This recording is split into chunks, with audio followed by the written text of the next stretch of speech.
दोस्तों ये एक ऐसी लड़की की कहानी है जो अचानक अपने ही घर से लापता हो गई थी। ये वाकया बर्तानिया में काफी मशहूर हुआ था। दोस्तों इस लड़की का नाम जोआना येट्स था। ये 25 साल लड़की अपने शौहर ग्रेग के साथ इंग्लैंड के एक शहर ब्रिस्टल में रहती थी। ये दोनों मियाँ बीवी एक फ्लैट में रहते थे। ये 17 दिसंबर 2010 का दिन था जब जोआना का शौहर किसी काम के सिलसिले में शहर से बाहर गया हुआ था। ये लड़की इसी रात 8 बजे अपनी कुछ दोस्तों के साथ खाना खाने किसी रेस्टोरेंट में गई हुई थी। ये लड़की रेस्टोरेंट से फारिग होने के बाद अपने घर चली गई, लेकिन इसके बाद ये कहीं गायब हो गई। दोस्तों इस लड़की का शौहर अगले 2 दिन तक इसके मोबाइल पर कॉल करता रहा, लेकिन इन दोनों का आपस में राब्ता नहीं हो सका। 19 दिसंबर 2010 की शाम को ग्रेग जब घर लौटा तो इसे घर पर इसकी बीवी नहीं मिली। ये आदमी परेशान था कि आखिर इसकी बीवी कहाँ चली गई। इसी दौरान इसने एक बार फिर से अपनी बीवी को कॉल की तो तब इसी कमरे में इसकी बीवी का मोबाइल बजने लगा। दोस्तों जोआना का पर्स, घर की चाबियां और मोबाइल फोन घर पर ही मौजूद था। ग्रेग ने फौरन पुलिस को कांटेक्ट कर लिया और पुलिस ने इस वाकये की इन्वेस्टिगेशन शुरू कर दी।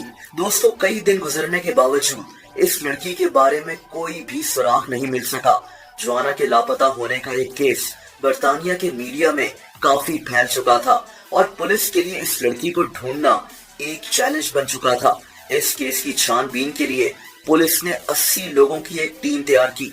सिर्फ यही नहीं बल्कि पुलिस ने इस लड़की के बारे में बताने वाले को 60,000 पाउंड का इनाम देने का वादा किया। इन सब बातों के बावजूद इस लड़की का कुछ पता नहीं चल सका। इस वाकये के कुछ दिन के बाद पुलिस को इस लड़की के शौहर पर भी शक होने लगा, क्योंकि इस फ्लैट की एक चाबी इसके पास भी थी, लेकिन इसका शौहर उस दिन शहर से बाहर था।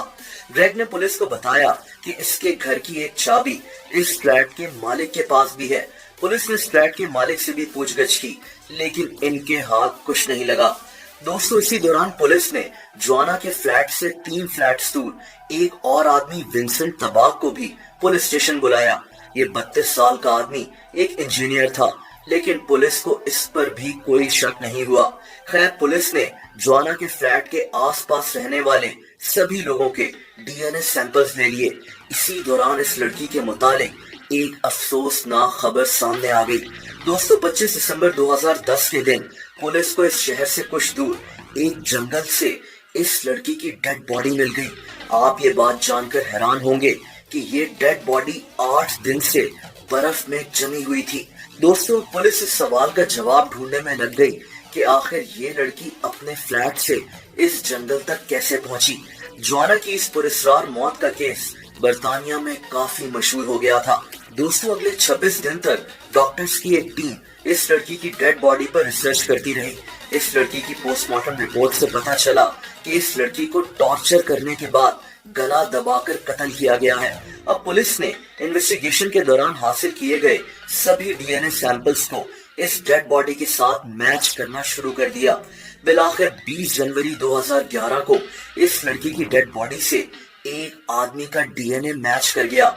दोस्तों ये आदमी विंसेंट तबाक था, वही आदमी जो जोआना के फ्लैट से 3 फ्लैट्स दूर रहता था, यानी इसका पड़ोसी।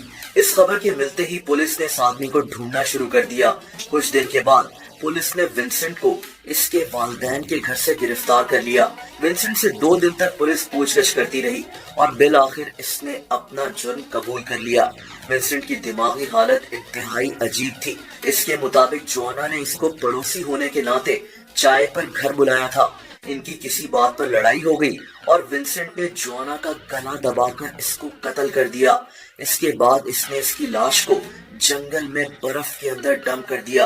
22 जनवरी 2011 को इसे जोआना येट्स को कत्ल करने के जुर्म में उम्र कैद की सजा सुना दी गई थी। ये केस इंग्लैंड में काफी मशहूर हुआ था।